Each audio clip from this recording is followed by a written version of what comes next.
A running back that requested a trade is now the starter again, and a young wide receiver is flying up the wide receiver rankings. This is the Rival Fantasy Podcast. Let's talk about it. You are now listening to the Rival Fantasy Sports Podcast. Let's go.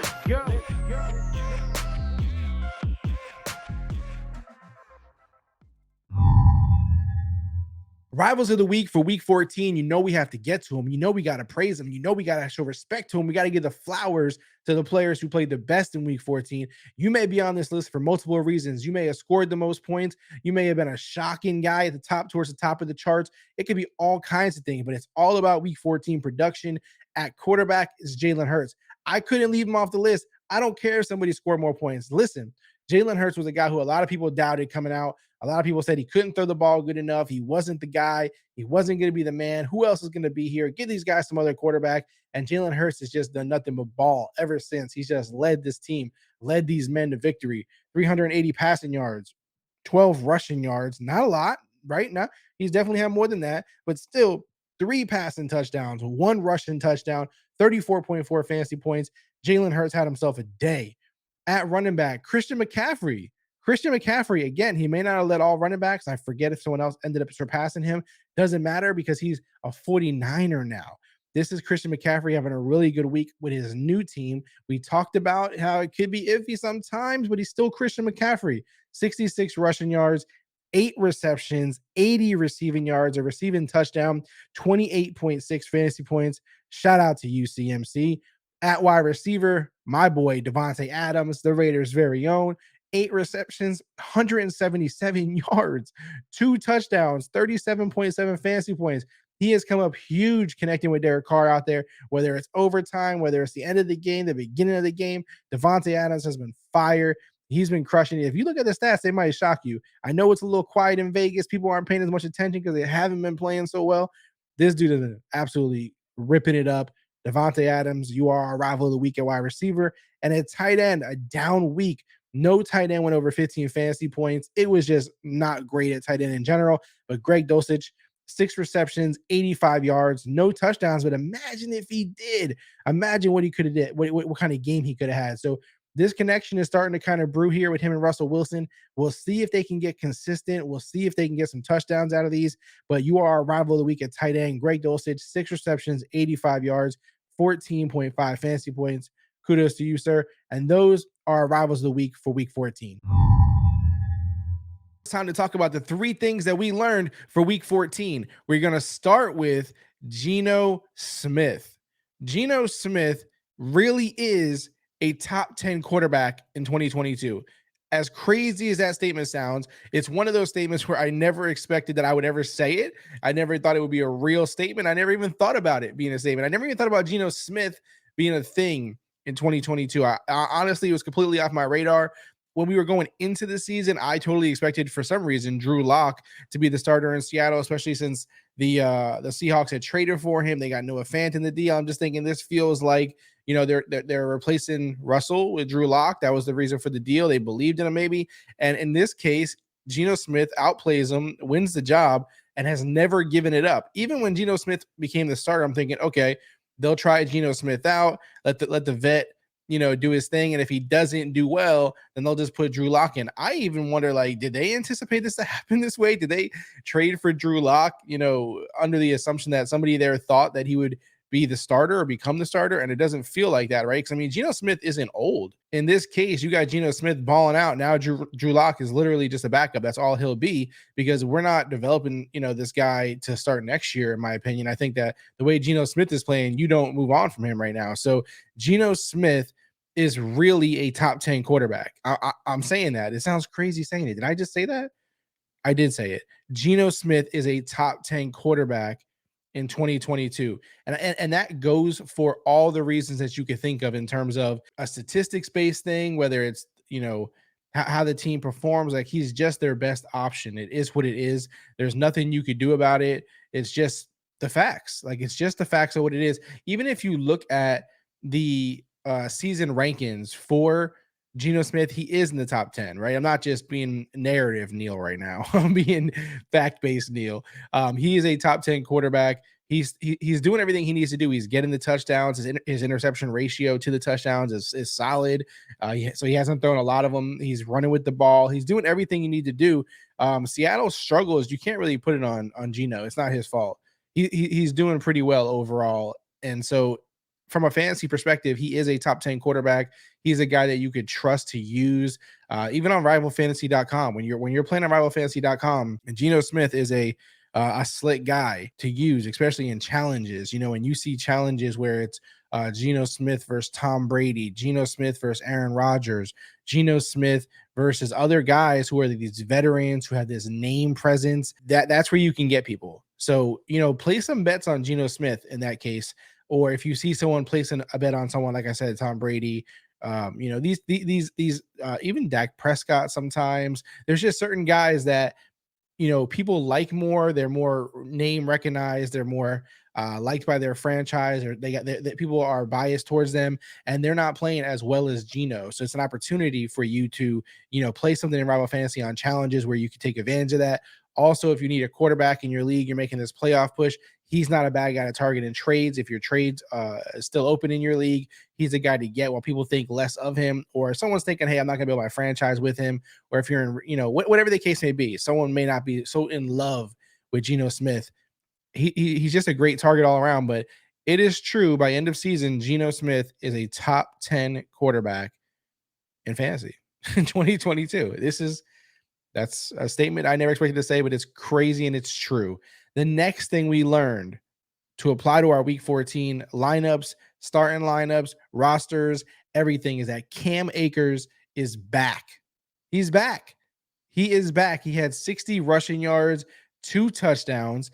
And the reason why I say we're learning this is because this is a guy who at some point when the season started, I'm thinking I like Cam Akers.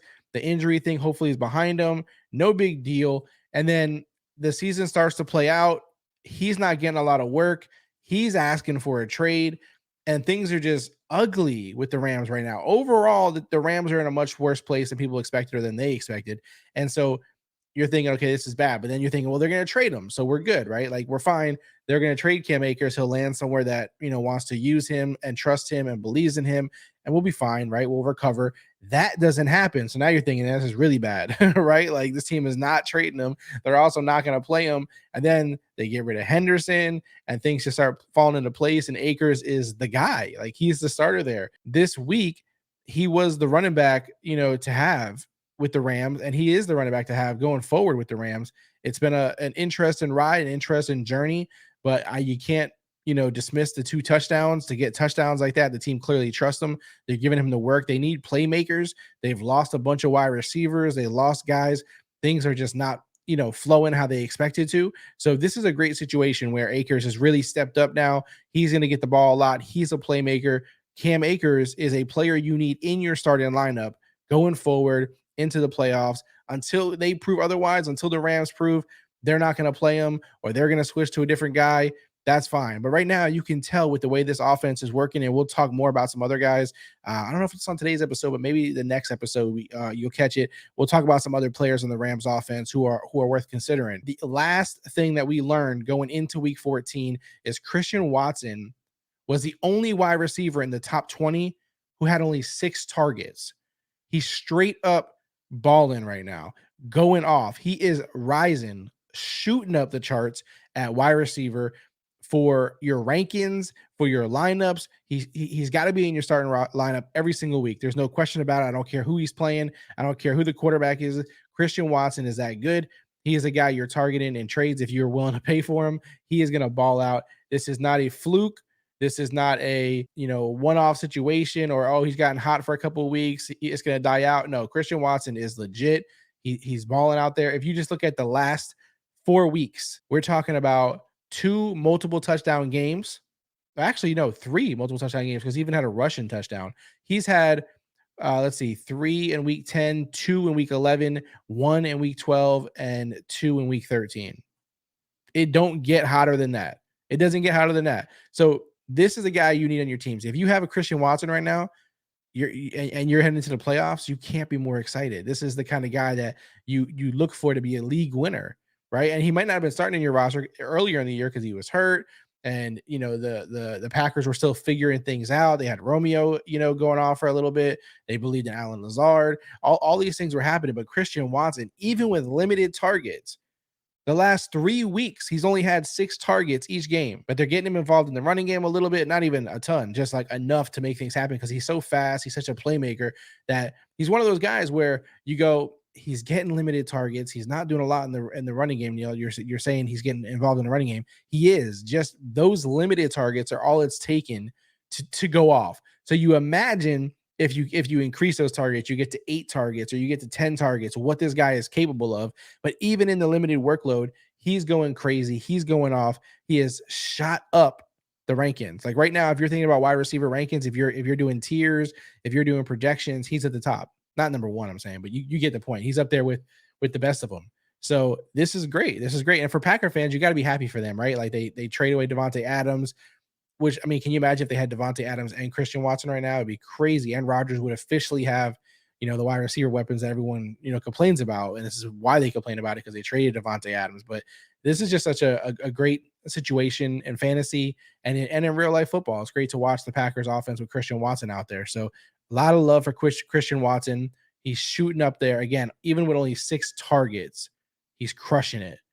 The last things we learned, I just want to cover them really quick. I always cover them in the 3 things that we learned, which is the significant injuries.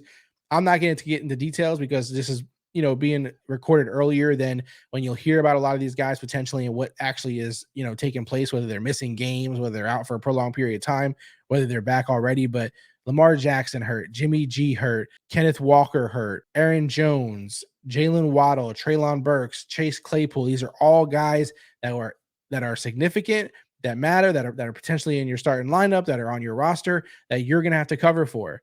So when you have to worry about bye weeks, you have to worry about injuries and all these things coming into play, that is why you want to, watch the show, stay on top of things, follow on social media, make sure you're not missing any of the conversations that we're having. Obviously, the next episode will cover some of the waivers that you'll fill these guys with, that you'll, replace these things with if you have to.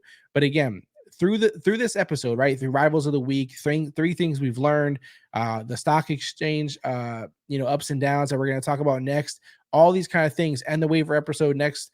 All these things are players who are significant, that matter, that are important. So even if it's not in the waiver conversation that we're talking about, if we're talking about the player, you want to get him on your team, unless we're talking about how bad he is and how much he's struggling or that kind of stuff. So whether we mention him in the waiver category or not, you have to get these players in your names, on your rosters, and your lineups, because they all matter. That is it for the 3 things we learned to apply to week 14. Let's jump over to the stocks.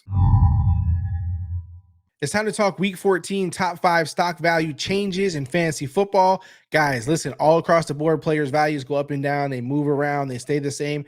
We're going to only cover the top 5 that I think are most significant, most interested. Maybe people are questioning the most or asking about the most. We're going to start with Samaje Perine.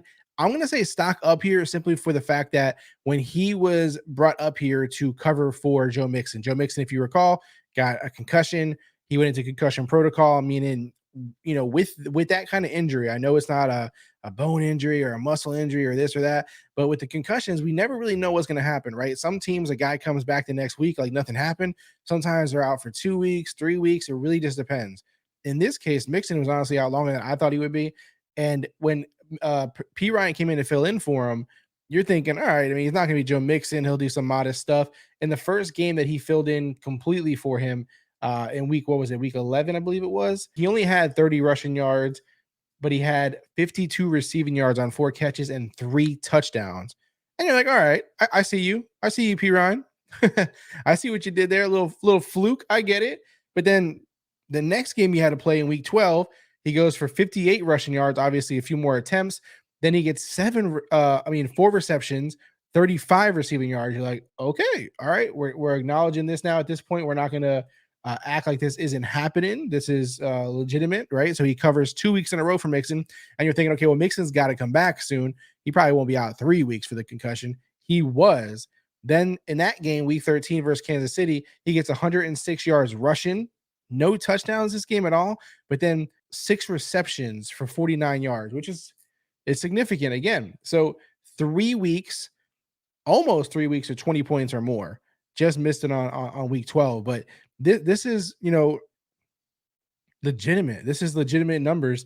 Now, you have to wonder to yourself when Mixon comes back. If he comes back against the Browns this week, potentially it could happen. If it does happen, what happens to P. Ryan? In that case, the stock does drop. It has to drop because Mixon is the starter there. He is the guy. When he's playing, it's not like he wasn't, productive. He was doing his thing for the most part. I mean, of course, he had a game or two where it wasn't like, off the chart numbers, but he was doing fine this season. So in general, Mixon's the starter. He's the guy. When he comes back, he's going to take over the role. But you do wonder, are they going to mix P. Ryan in? Like, has he done enough to be given workload that he wasn't being given prior while Mixon was playing? I don't know if that's the case or not, just because the team is going to look at it as Mixon will do what P. Ryan was doing. However, I think P. Ryan will still get some work now. I think they'll use it to keep Mixon fresh, to help Mixon stay healthier. Taking the workload off of a guy a little bit doesn't hurt, the starter in general. So in this case, I do think P. Ryan will be in the mix. I don't think once Mixon comes back, the stock drops dramatically. I don't even think you could trust him. You can't start him. I wouldn't even flex him. Just to be safe, I wouldn't flex him out the gate. There may be a chance where it is one of those situations like in Detroit where, like, Jamal Williams steals a lot of touchdowns and this kind of stuff. Maybe they'll figure out a way to get P. Ryan involved like that, which will hurt for Mixon. So overall, if P. Ryan plays more, even when Mixon comes back, obviously a stock up for him at that time, but it's also a little bit of a stock down for Mixon if that happens.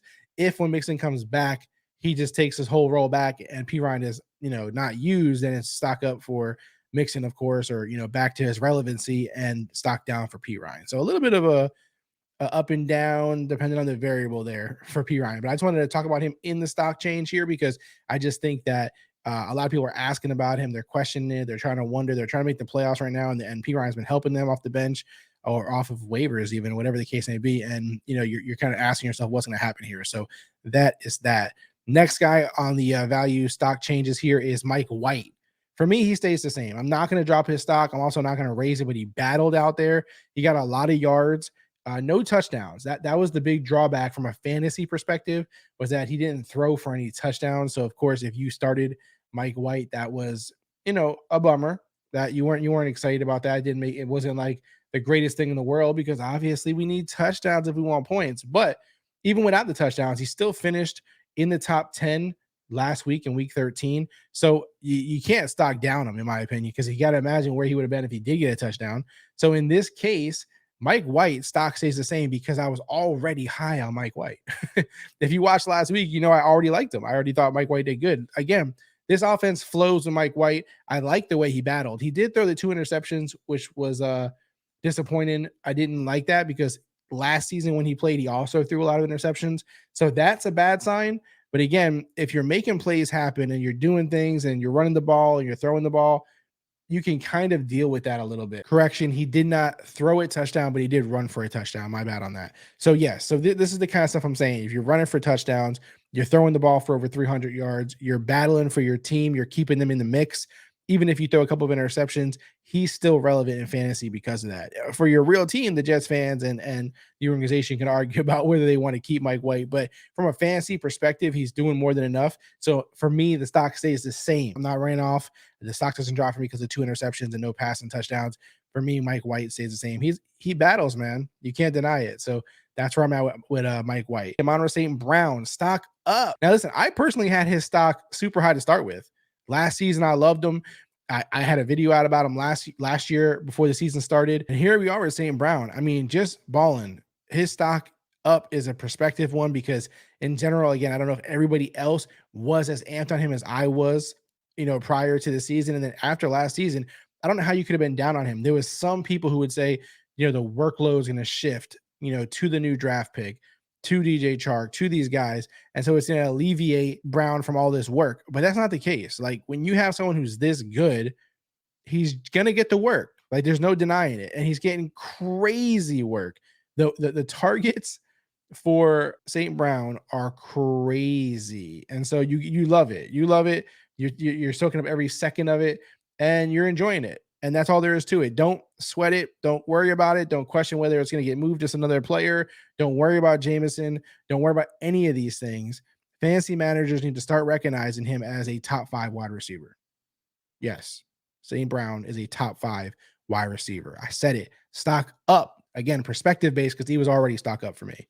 Next, all tight ends stock down. All right, I'm sort of joking here. I'm sort of kidding around. Obviously, stock down. It's not happening for guys like Kelsey and all the top guys. But my point is that it was a terrible week for tight ends. It just was not pretty at all. It was disappointing, and literally nobody went off. Nobody went crazy. Nobody had a super good game here. I don't think any tight end in week 13 scored 15 fantasy points. Now, I know we talk about it being a volatile position. I know we talk about, players in the top 5 1 week, out of it the next week, top 10 next week, 10, 15 next week, all over the place.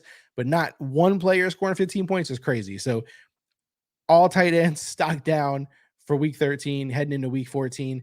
Obviously, the guys who are the best at the position, their stock is always what it is. But in general, very disappointing week for all tight ends. So if you had a bad week from your tight end, don't take it too hard. Everybody did. And the last player I want to hit is Tony Pollard. Stock up. And again, similar to the Amon-Ra St. Brown situation, I already had him up. He was already up there for me. Earlier in the season, you guys know I was talking about it, and I say it every week that he is the starting running back in Dallas. I know they don't want to admit it. He is the best guy there. He is the best running back in Dallas. They don't want to admit it.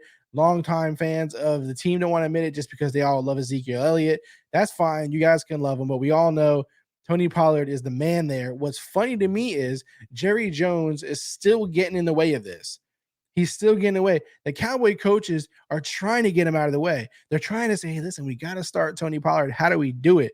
We got to punish Zeke Elliott. We got to find something to make up. And this quote from Jerry Jones, I love that he put, there was a little issue he had with his coach and some discipline issues, being tardy for a meeting or a phone going off or something serious relative to Zeke. But I won't get into that. I'm not giving out that punishment. I'd be a lot more lenient than that. This is hilarious. Zeke is the man in Dallas. It is what it is. Jerry Jones loves him. He's had a great career there so far, but Tony Pollard is the new guy. He's a guy that's got all the burst, all the speed. He's taking off on all these crazy plays and all these passing plays. He's crushing it. Even with the team loving Zeke, even with Jerry Jones forcing that Zeke Elliott is the starter down their throat, he is still the man. So I'm always going to consider Tony Pollard the starter. I'm going to call him that way. I'm going to recognize him that way, even if Jerry Jones don't like it. Tony Pollard, starting running back in Dallas, stock up. All right, I hope you guys got some W's in week 13. I hope you're on your way to the playoffs. I hope you're ready for that championship run. Shout out to everybody watching on YouTube. I appreciate you greatly. The guys, the numbers keep looking great. The subscribers, the likes, the comments. I love you guys. It's going off crazy. If you're listening on a podcast app like Apple or Spotify, I love you just the same. But I can't communicate with you as easily. It's very hard. So you got to make sure that you're following on social or you're watching on YouTube or you just even drop in the comments on YouTube. It makes it easier. If you're looking to communicate through social, because that's what you prefer, you want to listen on audio, communicate through social, that's totally fine. You can hit us up at Rival Fantasy on TikTok, Twitter, IG, all those places. Let us know you're a listener. I will follow you back. Otherwise, it's hard to keep up with everybody. But most importantly, visit rivalfantasy.com, create an account, make a deposit, having fun while you're enjoying the games. It's just a nice little mix. You have fantasy challenges. You basically just pick a side between two players, Tom Brady versus Geno Smith. You pick which one you think will score more fantasy points, put your dollar amount down on it, put the bet in the system. And then if somebody else already bet that other side, then boom, you got a bet going. If not, they'll see that you wagered on Geno Smith. They want to take Tom Brady. They do that. And now you guys have a live challenge going. So that's one game we have. We also have fantasy bingo, which is like your traditional bingo with fantasy achievements. And you get in there, you put a roster in there, you draft a roster and you try to fill in the bingo card.